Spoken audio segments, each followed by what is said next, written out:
Fear free English Club. Phone calls in English. You can't see their face.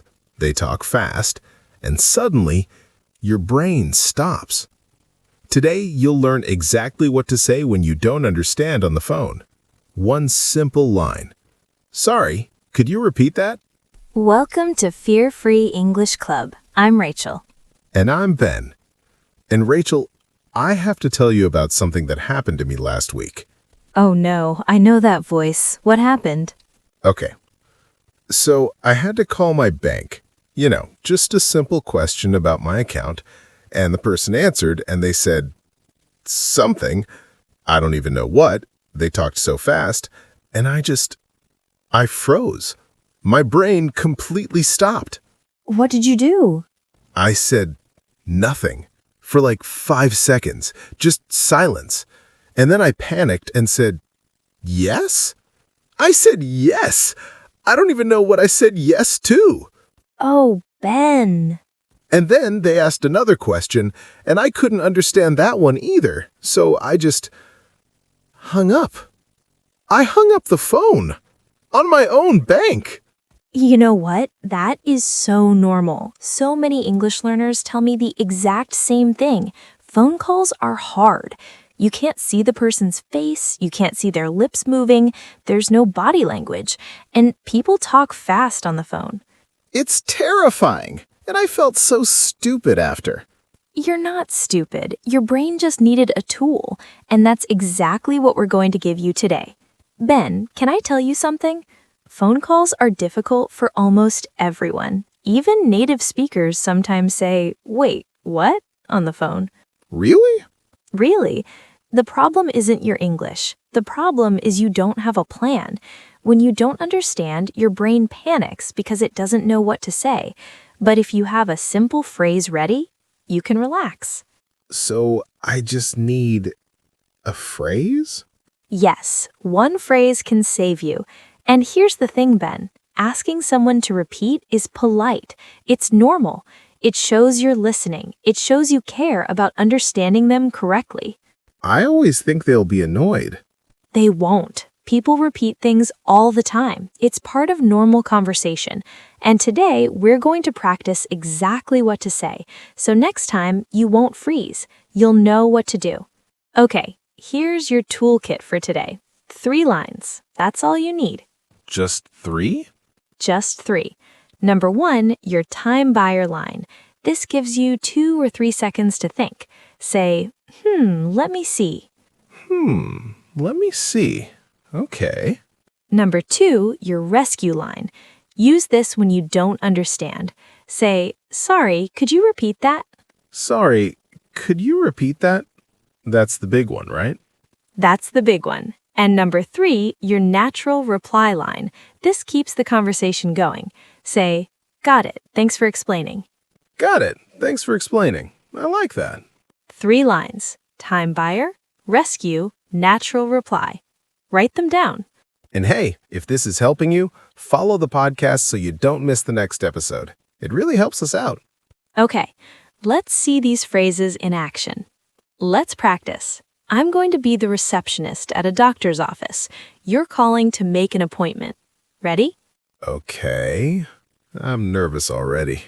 Good, that's real. Here we go. Hello, City Medical Center. How can I help you today? Hi. I want to make a appointment. Wait, no.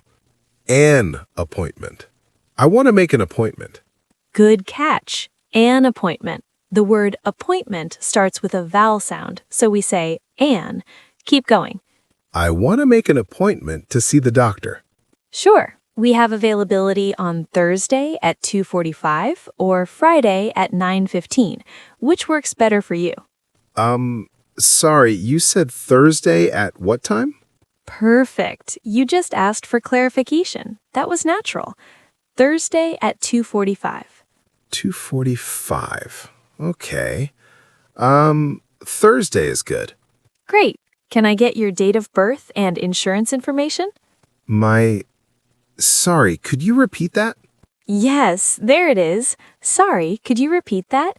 You just used the rescue line perfectly. It actually felt okay? Like, not weird? Not weird at all. Very normal. I said, can I get your date of birth and insurance information? Oh, date of birth. That means, like, when I was born. Exactly. Date of birth means your birthday, the day, month, and year you were born. On forms and phone calls, they often say date of birth instead of birthday. Got it. Thanks for explaining. My date of birth is March 15th, 1990. Perfect. And did you hear what you just said? What? Got it. Thanks for explaining. That's your natural reply line. You used it without thinking. Oh, wow. I did. Let's slow that down. The phrase, sorry, could you repeat that? Listen to the rhythm. Sorry, could you repeat that? 3 small parts. Sorry, could you repeat that? The stress is on repeat. Sorry, could you repeat that? Sorry. Could you repeat that? Exactly. Not repeat. It's repeat. The stress is on the second part. Repeat. Say it again. Sorry. Could you repeat that? Beautiful. Let's try another situation. Now I'm a delivery company. You're calling because your package didn't arrive. Oh, this is real. This happened to me. Perfect. Use that experience. Here we go. Thank you for calling Quick Ship Delivery. My name is Rachel. How may I assist you today? Hi. Yeah, I'm calling because I have a package. I don't have a package. That's the problem. It didn't, come. Good. You said like as a filler. That's very natural in spoken English. Keep going. It didn't come. It was supposed to come on Monday. I understand. Can I get your tracking number? What does that mean, tracking number? Great question. A tracking number is a long number, usually with letters too, that you use to follow your package online. You can track where it is. Track means follow. Oh, yes. Let me see. Okay, it's 7745299XY. Did you hear that? You said, let me see. That's your time buyer line. I needed a few seconds to find it on my phone. And the phrase gave you that time. Perfect. Okay, I see your package here. It shows delivery was attempted, but no one was home. Would you like to reschedule? Attempted. What does attempted mean? Attempted means they tried. They tried to deliver it, but it didn't work. So delivery was attempted means we tried to deliver it. Oh, so they came, but I wasn't home. Exactly. Would you like to reschedule? Yes, please. Can you deliver on Wednesday? Wednesday is available between 1 and 5 p.m. Does that working for you? Wait, did you say, does that working for you? That sounds wrong. You caught my mistake. It should be, does that work for you, not working. Good ear, Ben. Ha! Finally, I catch your mistake. It happens. Even native make mistakes. The important thing is you understood and you noticed. That's huge progress. Okay, Rachel. What's our fear-free rescue line of the day? Today's rescue line is, sorry, could you repeat that? It's so simple. Simple is good. Simple means you can remember it when you're nervous. Let me give you 2 more options too. You can also say, could you say that again, please? Or, one more time, please? So we have 3 choices. Yes. Main line, sorry, could you repeat that? Alternate 1, could you say that again, please? Alternate 2, one more time, please? All 3 are polite, all 3 work. I think, sorry, could you repeat that feels most natural to me. Then that's your line. Own it. Make it your own. Okay, listeners, this is your repeat after me moment. I want you to say these phrases out loud. Yes, out loud. Even if you're on the bus. Even if people look at you. Ready? I'll do it too. First phrase, repeat after me. Sorry, could you repeat that? Don't be shy. Sorry, could you repeat that? Good. Again, Sorry, could you repeat that? Sorry, could you repeat that? Now the alternate. Could you say that again, please? Could you say that again, please? And the short one. One more time, please? One more time, please? Now the time buyer. Say, let me see. Let me see. And finally, got it. Thanks for explaining. Got it. Thanks for explaining. If you said those out loud, you just practiced. That's how you build confidence, little by little. My mouth feels like it remembers them now. That's the goal. Time for role play practice. This is where we practice like real life. That means mistakes, hesitation, corrections. Not perfect, real. I'm good at not being perfect. That's why this works. Okay, situation. You're calling a restaurant to make a reservation. I'm the restaurant. Let's do 2 rounds. First round, you might freeze a bit. Second round, smoother. Ready? Let's do it. Good evening, Bella Italia. How can I help you? Hi, I want to... How do you say... I want to make a reservation? Of course. For what date? For this Saturday. Saturday? And how many guests? How many... Sorry, what does guests mean? Guests means people. How many people are coming? Oh, 4. 4 people. 4 guests. Great. And what time would you like? 7... No, wait. 7 o'clock. At 7 o'clock. Let me check. I have 7:15 or 8 o'clock available. Could you repeat that? 7:15 or 8 o'clock. 7:15 is good. We take that one. Wait, that didn't sound right. We'll take that one. Good correction. We take is present simple, but here you need we'll take because you're deciding now. We'll take the 7:15. We'll take the 7:15. Perfect. Can I get a name for the reservation? Yes, Ben. B-E-N. Great. Ben, you're all set for Saturday at 7:15, party of 4. Party of 4? What does that mean? Party here means group. A party of 4 means a group of 4 people. In restaurants, they often say party instead of group. Oh, got it. Thanks for explaining. See what you did there? The reply phrase. Exactly. Okay, that was round 1.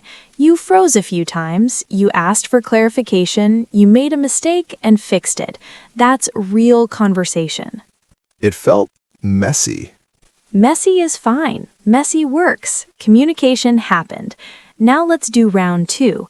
Same situation, but this time you'll be smoother.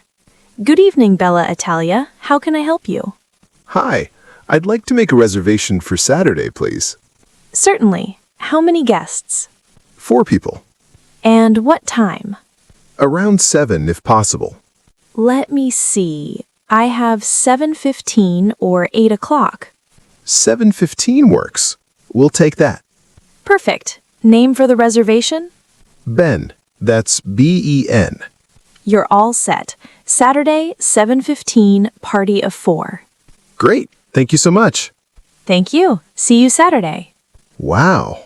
That was so much easier. Same situation, same information, but this time you had the phrases ready. You didn't freeze because you knew what to say. I'd like to make a reservation just came out. That's the power of practice. First time is messy. Second time is smoother. Third time is automatic. I want everything to feel like round 2. It will. Keep practicing. Quick cultural note about phone calls in English, especially American English. Oh, this is important. Americans often speak fast on the phone. It's not because they're rude, it's just normal speed for them. And here's something else. Silence feels uncomfortable in American phone culture. Really? Yes, if there's silence, they might think the call dropped, or they'll say, "Hello, are you there?" So using filler phrases like, let me see, or let me think, is actually helpful. It tells them you're still there, you're thinking. So my, let me see isn't just for me. It's for both of you. It fills the silence and gives you time. Also, at the end of calls, Americans often say casual things like, have a good one, or take care. You can just say, thanks, you too. Thanks, you too. Easy. Simple phrases, big results. Let's review everything from today. 5 phrases, 1 rescue line, 1 pronunciation tip. Say these with us. Out loud, everyone. Let's go. Phrase 1, your rescue line. Sorry, could you repeat that? Sorry, could you repeat that? Phrase 2, alternative rescue. Could you say that again? Could you say that again? Phrase 3, your time buyer. Let me see. Let me see. Phrase 4, your reply. Got it, thanks. Got it. Thanks. Phrase 5, for reservations and appointments. I'd like to make a reservation. I'd like to make a reservation. Now the rescue line one more time. This is the one you need to remember. Sorry, could you repeat that? Sorry, could you repeat that? Pronunciation tip for today. The word repeat, 2 syllables. Repeat. Stress on the second syllable, not repeat. It's repeat. Repeat. Repeat. Say the full phrase with correct stress. Sorry, could you repeat that? Sorry, could you repeat that? That's today's toolkit. You're ready for your next phone call. Challenge time.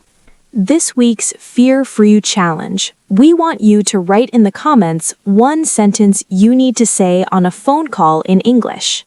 Maybe it's calling your landlord. Maybe it's making a doctor's appointment. Maybe it's ordering food. Write the sentence you need, and we'll help you with it. We read every comment. And if that feels like too much, just tell us what's the hardest part of phone calls for you. 1 word is fine. Speed, vocabulary, panic, whatever it is. We want to hear from you. Okay, Rachel, let's wrap up. Today, you learned 6 words that can save any phone call. Sorry, could you repeat that? You learned a time buyer, let me see, and a reply, got it, thanks. That's your phone call survival kit. 3 phrases, that's it. If this episode helped you, please follow the podcast right now. And if you have a friend who's also learning English, share this with them. It really helps us make more episodes like this one. Leave us a review if you can. It helps other learners find us. And remember, you don't need perfect English to communicate. You just need the right phrases at the right time. Your English is good enough. Trust it. Practice 1 phrase today, just 1. Say it out loud. The more you practice, the more it becomes automatic. And the next time someone talks too fast on the phone, You know exactly what to say. sorry, could you repeat that? You've got this. We'll see you next week on Fear-Free English Club. Keep practicing. Bye, everyone. Bye.